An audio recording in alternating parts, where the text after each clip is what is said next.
Digital మీడియాలో నిర్భయంగా నిజాలు చెప్తూ ప్రభుత్వాన్ని నిలదీస్తూ ప్రజల పక్షాన మాట్లాడుతున్న సోదరుడు శంకర్ గారి మీద ఈ ప్రభుత్వం ముఖ్యంగా కొడంగల్లో రైతులకు జరుగుతున్న అన్యాయం మీద ఆయన నిలదీసిన విధానాన్ని జీర్ణించుకోలేక వాళ్ళ ప్రశ్నించే గొంతుల్ని నొక్కాలని, ప్రజాస్వామ్యంలో కనీసం ప్రశ్నించే వాళ్ళు ఎవరు ఉండకూడదనే ఒక ఆలోచనతో ఒక పూర్తి స్థాయి పకడ్బందీ ప్రణాళికతో రెక్కీ చేసి కాంగ్రెస్ నాయకులే, హస్తినాపురం డివిజన్ సంబంధించిన కొంతమంది కాంగ్రెస్ నాయకులు, అదేవిధంగా రేవంత్ రెడ్డికి అత్యంత సన్నిహితంగా ఉండే మరికొంతమంది కాంగ్రెస్ నాయకులు వాళ్లే స్వయంగా రెక్కీ చేసి మరి 11 గంటల 10 నిమిషాలకు అర్ధరాత్రి కావాలని కొంతమంది ప్లాన్డ్గా అమ్మాయిలను అడ్డం పెట్టి ఒక దొంగ కేసు బనాయించి హత్యాయత్నాన్ని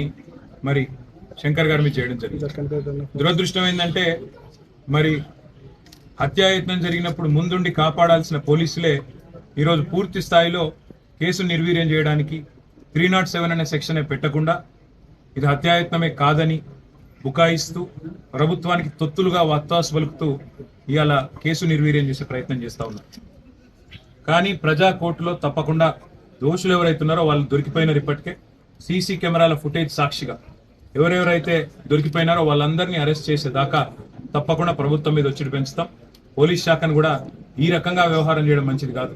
ముఖ్యంగా ఎల్బీ నగర్ సిఐ కానీ స్థానిక ఎస్ఐ కానీ అక్కడ ఉండే పోలీస్ అధికారులు కానీ వాళ్ళు వ్యవహరించిన తీరు కూడా అనుమానాస్పదంగా ఉంది. తప్పకుండా శంకర్ గారికి న్యాయ పోరాటంలో అండగా నిలబడతాం. నిజం బయటికి వచ్చేదాకా ఆయన మీద చేసిన హత్యా ప్రయత్నం ఎవరు చేసినారో, సూత్రధారులు ఎవరు, పాత్రధారులు ఎవరు, వాళ్ళందరినీ కూడా న్యాయపరంగా వాళ్ళని శిక్షించేదాకా వదిలిపెట్టాం. ఒక్క శంకర్ను బెదిరిస్తాం, ఆయనను హత్యాయత్నం చేసి ఏదో అడ్డుకుంటాం, నోరు మూపిస్తాం, గొంతు నొక్కుతామంటే 100 మంది శంకర్లు తయారవుతారు. ఎందుకంటే ఇది డిజిటల్ మీడియా ప్రపంచం.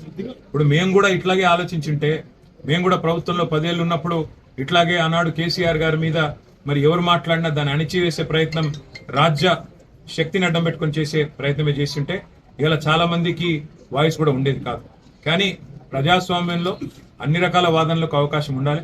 అన్ని వాదనలు విన్న తర్వాత ప్రజలు తీర్పు ఇవ్వాలి. కాబట్టి ఆనాడు ఏనాడు కూడా మేము ఇట్లాంటి రాజ్యహింసను కానీ ఇట్లాంటి భౌతిక దాడులను కానీ మేము ప్రోత్సహించలేదు.